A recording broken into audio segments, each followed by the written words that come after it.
भाइयों, आपने क्या कुश्ती का दंगल कभी देखा है? अगर मैं कहूँ क्या कुश्तियों के दंगल में भी जो कुश्तियाँ होती हैं उनमें से कईयों ऐसी कुश्तियाँ होती हैं जो कि नकली होती हैं, तो क्या आप यकीन कर लोगे? अच्छा, हमारे भारत में सबसे मशहूर पहलवान कौन से होंगे? भाइयों, बहुत से अपने आसपास के एक आध से का नाम लेंगे, लेकिन 80% लोग ऐसे होंगे कि जो कह रहे होंगे जे देवा थापा मशहूर है, या जावेद गनी, या बाबा लाड़ी जैसे पहलवान। भाइयों, ऐसा क्यों है पता है? ये सब आजकल आप यूट्यूब, फेसबुक या इंस्टाग्राम पर कहीं पर भी देख लो, आपको देवा थापा, बाबा लाड़ी या जावेद गनी जैसे पहलवानों की कुश्तियाँ कहीं ना कहीं आपको मिल जाएंगी। ये मशहूर है भाई, मैं भी मानता हूँ कि ये भाई कुश्ती के लेवल के आज के डेट में सबसे बड़े पहलवान माने जा रहे हैं। माने इसलिए जा रहे हैं क्योंकि ये जिस तरीके के पहलवान हैं, या ये अपनी जिस तरीके की कुश्तियाँ लड़ते हो, पहले तो ये जो भी कुश्ती लड़ते हैं उसकी एक रील बनाते हैं और वो यूट्यूब, फेसबुक के ऊपर वायरल रहती हैं। अगर वहाँ से वायरल है तो लोग उन्हें देखते हैं और जान चुके हैं कि हाँ भाई, देवा थापा बहुत अच्छा फाइट करता है, या जावेद गनी बहुत अच्छी कुश्ती लड़ता है, या बाबा लाड़ी। लेकिन भाइयों, क्या ये जो कुश्तियाँ लड़ते हैं क्या ये असली कुश्तियाँ होती हैं?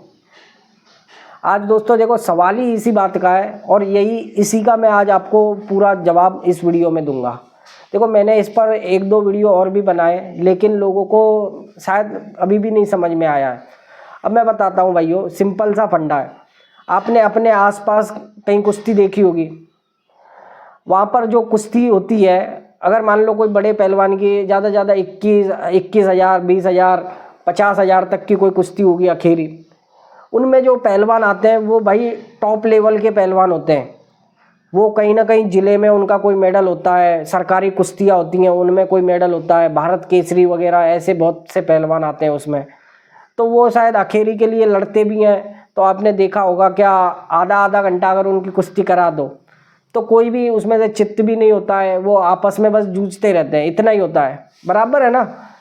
ऐसा क्यों होता है? ऐसा दरअसल ऐसा होता है ना कि ये सब अपने लेवल के बड़े पहलवान होते हैं, दोनों भी सेम ताकत के या सेम कैटेगरी के होते हैं।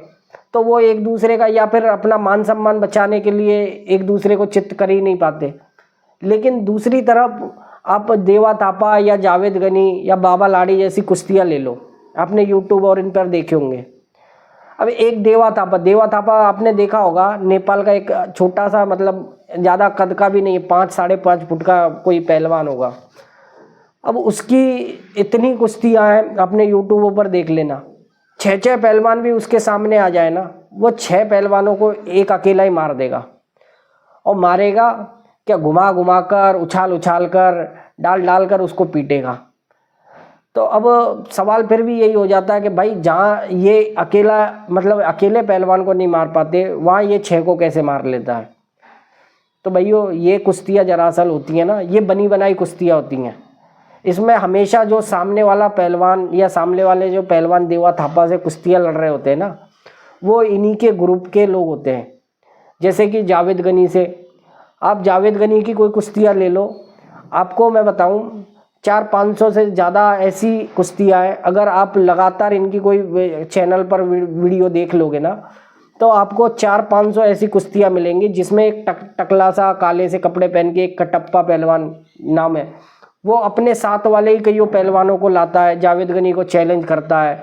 उसके बाद में जावेद गनी उनको बहुत धोता है, हर बार यही होता है। पर क्या ये कटप्पा को ही जावेद गनी कौन से दंगल में जाएगा? वो जयपुर के जाएगा, चाहे वो आगरा के जाएगा, चाहे वो मथुरा के जाएगा, कटप्पा को कैसे पता रहता है? कटप्पा ही उसके साथ क्यों जाता है? भाइयों, ये एक ग्रुप होता है। ये इसी तरीके से दंगलों के अंदर कुश्तियाँ लड़ रहे हैं और ये ऐसे ही बेवकूफ़ बना रहे हैं। भाइयों देखो, इनमें से कोई भी पहलवान छोटा नहीं है।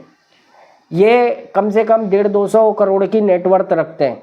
150-200 करोड़ जिस बंदे के पास हो, क्या वो सामने एक आध से पहलवान को नकली खड़ा नहीं कर सकता? यार, उस पहलवान को वो 50,000 भी दे तो वो उसके सामने पिटने को तैयार है। तो ये सारी कुश्तियाँ आप देख लो, इनके दाव पेज मैंने कई वीडियो आपको समझाने के लिए दिखाई भी हैं। स्लो मोशन में आप इनकी वीडियो देख लो, ये हाथ तक नहीं लगाते, ये मारता जाता है, वो आते जाते हैं, वो गिरते जाते हैं। अपने आप यही होता है। और ड्रामे के नाम पर इतना तगड़ा ड्रामा करते हैं ये दंगलों के अंदर, क्या लोग हा हा हु हा भाई वाह वाह करते हैं। मैंने पिछले भी वीडियो में जब समझाया था ना, बहुत से ऐसे पहलवान थे कि जिन्होंने शायद वो वीडियो देखी, उन्होंने कहा कि भैया ये जो बात कह रहे हो आप 100% असली है। भाई मुझे तो पता है, लेकिन मैं आप लोगों को यही समझाना चाहता हूँ कि ये 100% असली है। और इस पर मैंने आपको एक वीडियो, पिछली वीडियो में आपको बताया भी था कि हमारे देश के जो भारत केसरी हैं अलकेश पहलवान जो अलीगढ़ के, उन्होंने इनके बारे में जो ये कैसे वीडियो मतलब कैसे ये कुश्तियाँ लड़ते हैं वो अपनी वीडियो में करके भी दिखाया था, अपने दंगल के अंदर बताया भी था कि इस तरीके से ये एक कुश्तियाँ लड़ते हैं। भाइयों अब मैं आपको फ़र्क समझाऊं। फ़र्क यह है कि आज की डेट में किसी भी चीज़ में आप देश में कोई भी ऐसा मुद्दा ले लो, कोई भी ऐसा मामला ले लो, हर चीज़ में आदमी शॉर्टकट रास्ता ढूंढ रहा है। पैसे कमाने का शॉर्टकट तरीका आज हर जगह जगह पर बिक रहा है। और सबसे बड़ा पैसा कमाने का तरीका है ये सोशल मीडिया नेटवर्क। इस पर जैसे मैं हूँ, इसी तरीके से ये देवा थापा, जावेद गनी, ये रील बना बना कर जितने कमाते हैं ना, एक भारत केसरी पहलवान, अगर मैं किसी भारत केसरी पहलवान की बात करूं तो उसको 30-40 हज़ार कमाने महीने का कमाने में बड़ी मेहनत करनी पड़ेगी। लेकिन ये जिस तरीके की रील बनाकर कुश्तियाँ लड़ रहे हैं, एक एक कुश्तियाँ भाइयों 1.5 2 मैं तो जो कह रहा हूँ 5-5 10-10 लाख रुपए की कमाई कर रही है। क्या ज़रूरत है भाइयों इनको असली मतलब कोई गोल्ड मेडल लाने की या कहीं स्टेट में कोई मेडल लाने की, क्या ज़रूरत है। और आपने देखा भी होगा कि इनकी कुश्तियों में ऐसे ऐसे इनाम रखे जाते हैं। जैसे अब देवा थापा कहीं लड़ने गया तो पंजाब में किसी ने ट्रैक्टर रख दिया देवा थापा की कुश्ती के लिए, औरों के क्यों नहीं रखते भाई, इसी के क्यों। अरे ये 6 फुट का भी कोई पहलवान नहीं है ना कोई, क्योंकि यार ये बनी बनाई कुश्ती है, इन्होंने ही अपने लोगों से वो लगवाया है, प्रमोट कर रही है वो ट्रैक्टर वाली कंपनी इनको प्रमोट कर रही है, ये उसको प्रमोट कर रहे हैं। यार सीधी सी बात है भाइयों, इसमें सीधा लॉजिक है। ये कोई छोटे मोटे पहलवान नहीं है, ये एडवर्टाइजमेंट भी करते हैं, किसी कंपनी का प्रचार भी करते हैं, हर तरीके का। तो इनको दिखाना, इनको बनाना कोई ज़्यादा बड़ी बात नहीं है। अब भी आपको नहीं समझ में आया तो दोस्तों फिर आपको क्या ही समझाना। लेकिन भाइयों जावेद गनी, देवा थापा या बाबा लाड़ी की कुश्ती की यही हकीकत है, यही सच्चाई है। अगर आपको वीडियो अच्छी लगे तो दोस्तों लाइक करना, चैनल को सब्सक्राइब भी करना। जय हिंद।